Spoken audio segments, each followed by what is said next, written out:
Isa pang controversial na reunion, syempre ang Dear Heart concert ni Sharon Cuneta at Gabby Concepcion sa October 27, at sa kanilang press con ay nag-react si Gabby sa kung ano ang feeling niya naman na matini idol pa rin ang tingin sa kanya ng mga tao hanggang ngayon. At syempre, ano kaya ang mararamdaman niya pag nakita na sila ni Sharon sa concert?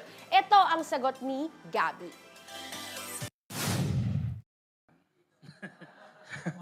Sana singer naman. Uy, Ay, talbo. Hindi, biro lang.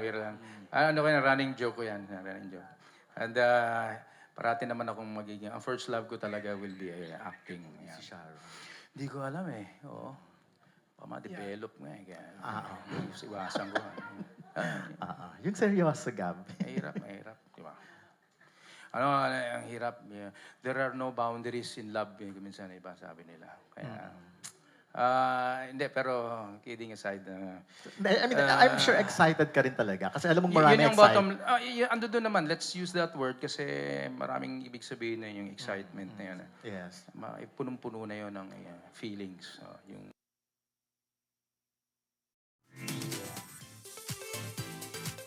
Diba? Parang punong-puno ng feelings daw. Yung excitement Of niya. course, syempre naman excited pa rin siya na makasama, lalo sa concert si Sharon. Ano ang ex mo? Yung mga ano nga, basta hindi not necessarily Sharon and Gabby. Pag makakasama mo talaga sa isang project yung ex mo, that's so Oo, aminin mo. exciting. Or May parang ano pa- kinilig kang May gumano. kilig pa rin, may di ba? kilig ka. May kilig pa rin talaga. Ay, kinilig ako. Pero ang sa akin kaya to, paano dun kaya sa mismong concert, magkaroon pa rin kaya sila yung, alam mo yung boundary, syempre medyo mag-iingat. Parang magkakaroon kayo ng boundaries, lalo na syempre, di ba? So, anong ibig sabihin na boundaries? Parang boundaries na parang Mag-iingat ba magpipigil. sila? Kung magpipigil ba or hindi. So, walang Kasi mga- syempre may Mag-iingat ba sila sa pansila, kanilang yes. pagkilos? Parang gano'n dati. Wala ba Yung mga ex- yakap na ganun eh. magaganap? Gano'n. Oo, kasi baka mamaya syempre, magre-reminisce sila. Nung naging pass nila, syempre, andiyan yung fans nila, simulat sa pool eh. Pero for sure naman siguro, alang-alang sa kanilang mga taga-suporta, sa mga fans, syempre, kailangan nilang pakiligin. Di ba? Correct!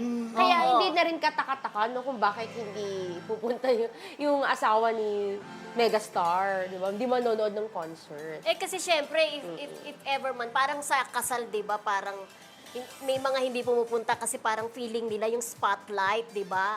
Yung obserbahan ka lang kung ano. Sa bagay. Parang hindi rin naman okay At kung saka siguro manood, ako, di ba? para sa akin, Oo. okay lang naman siguro na hindi na pumunta si Senator Kiko. Kiko, di ba? Para siyempre, yung dalawa, magawa nila ang gusto nilang gawin Grabe sa ka naman stage. magawa. Hindi naman. Di ba? Yun nga, kasi baka mailang, katulad niya yung kanina. O, siyempre, maiilang ka talaga pag may nanonood Yeah. ka, di ba? Oo, Paano ka pag- magpapakilig? Ay, dyan yung asawa mo, yung So, gano'n. maganda na rin siguro na hindi na manonood si Senator Kiko. At saka maraming Marisol doon. Yeah. Di ba? Sa Alright. concert. Maraming mga nakatingin na Marisol.